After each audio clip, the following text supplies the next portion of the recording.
When paper money first came into being, when the Bank of England was established in the 17th century, it came into being in the form of a check, or at that time it was called a promissory note, check. So I write a check, you can go and cash it. Provided that you can cash the check, no problem with the check. But if I'm writing checks and I don't have money in my account, I went to the showroom, saw a BMW, motor car, wrote a check, took the BMW, I drove out. When I went to cash the check, no money in the account. That's called fraud. You go to jail for that. So at the beginning, paper money were like checks. The problem was that the bank that was issuing the paper would sometimes issue more checks than they had cash. Cheating. And hoping and pray that everybody would not come to cash the check at the same time. So if someone comes to cash the check, they don't have the money, they will say the machine not working or so, can you come back? Yeah? So the bank would not burst. But sometimes it doesn't work and the whole thing collapses. That's what happened with the Bank of England. That happened in France, it happened many places. So what they did was, it's also called a Ponzi scheme.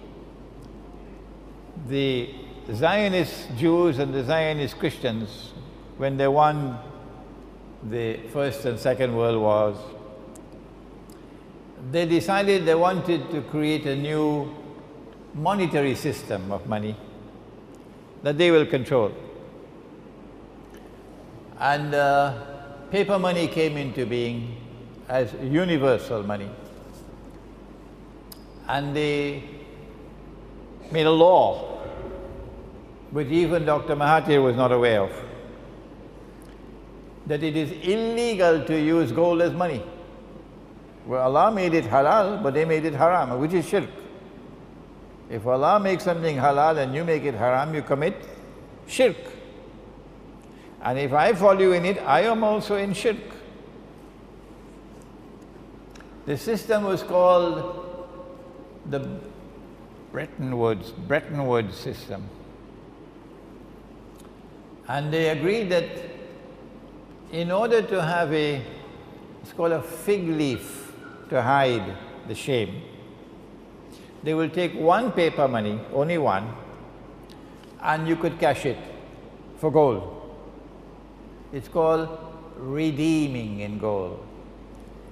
And because they wanted the United States to become the new ruling state in the world, replacing Britain, they chose the US dollar. So at Bretton Woods in 1944, the United States formally replaced Britain, and Pax America formally replaced Pax Americana.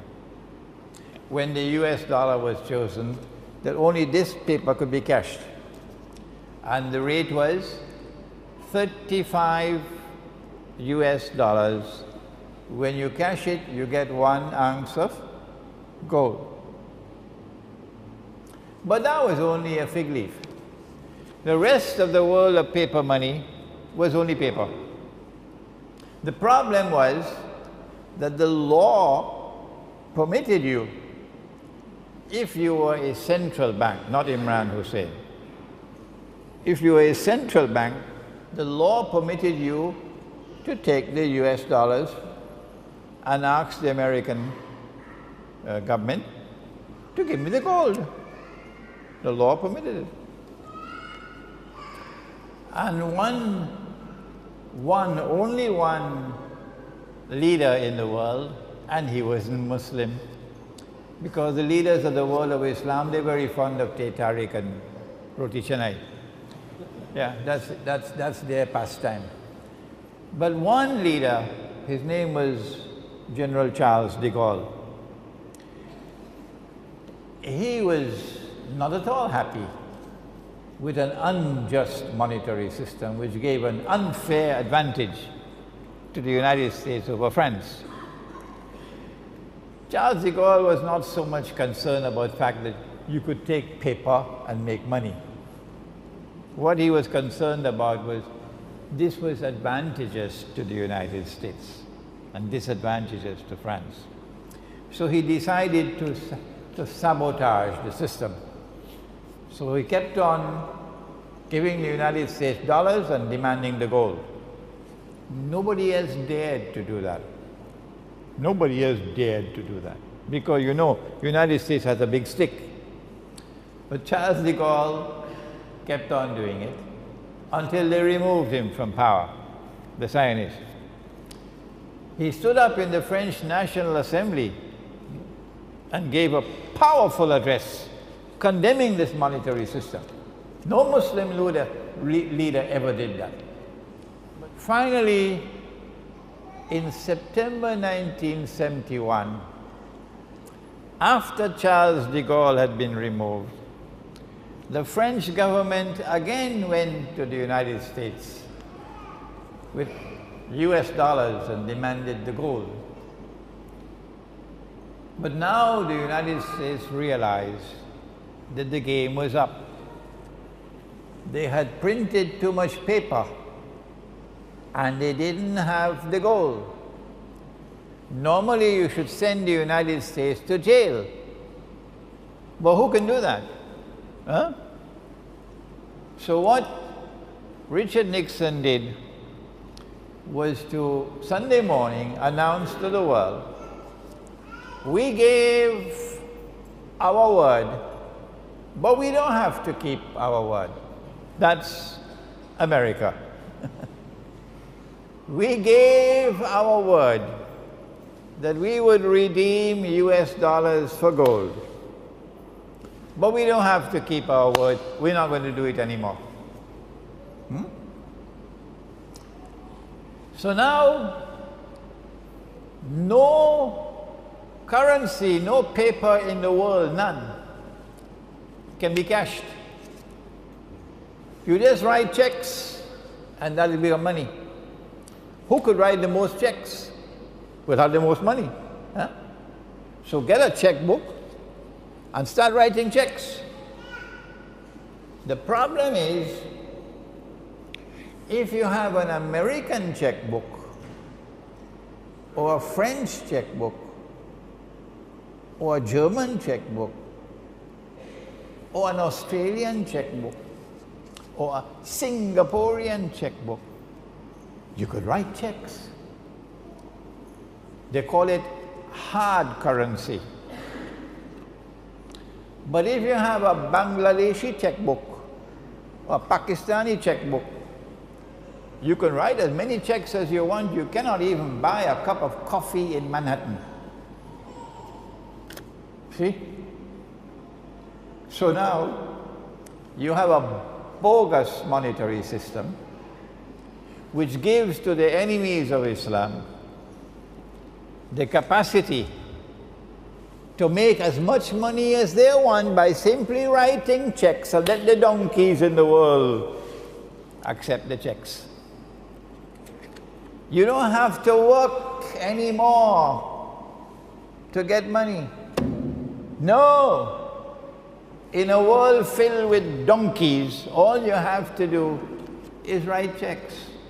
You could buy all the oil of Saudi Arabia free of charge. All you have to do is to get paper and pen and write checks.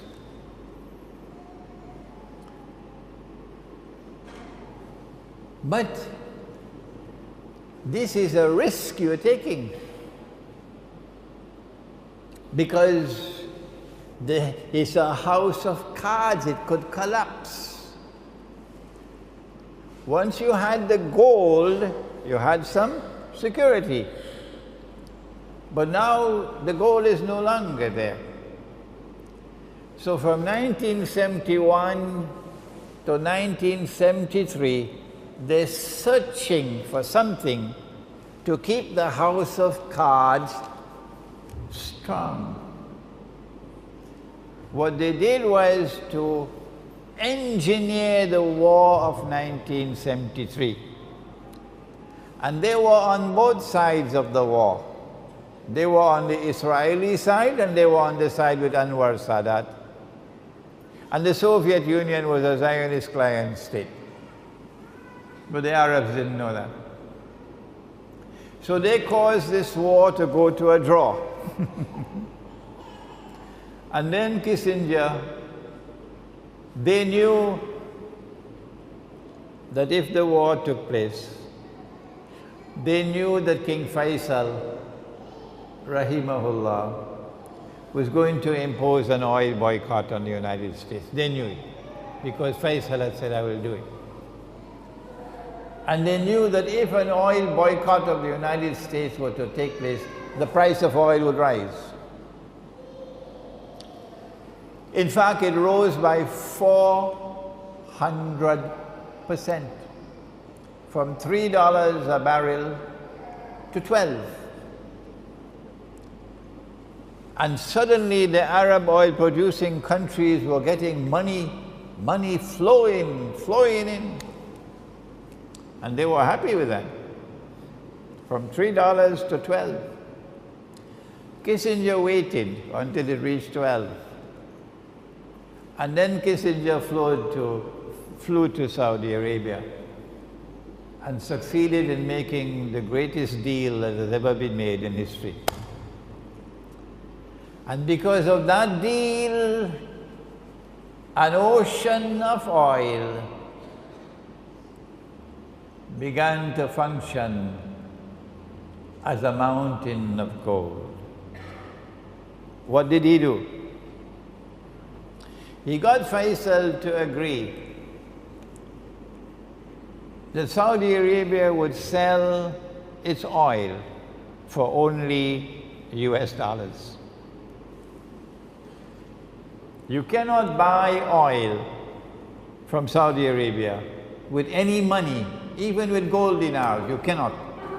Saudi Arabia will not sell, except for US dollars.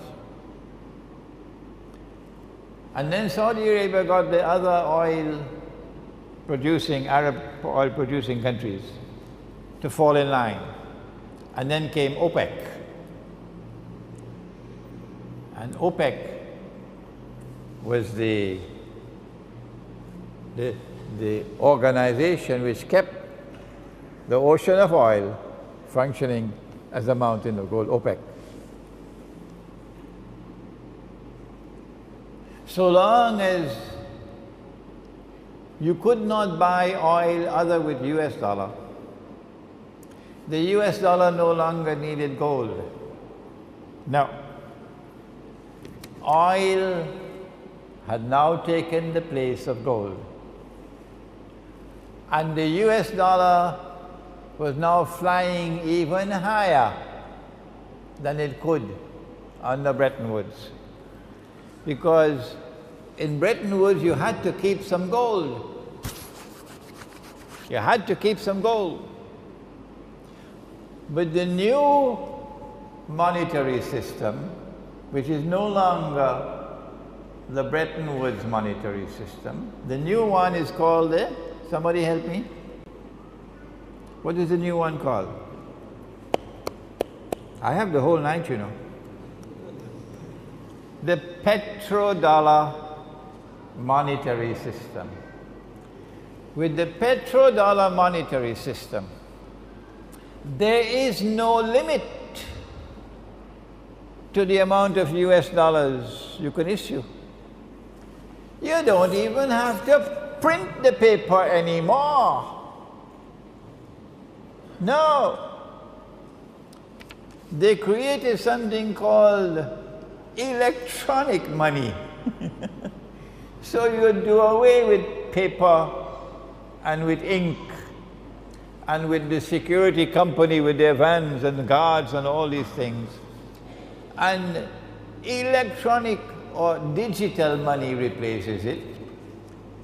And you can simply type in $1 trillion, that's all. And so it really became a mountain of gold. That is what has kept the United States as the leading ruling state in the world, with such vast resources that the United States has more than maybe 1,000 military bases all around the world. And every single misguided so-called jihadist who go and join ISIS could be getting $1,000 US a day because it's free.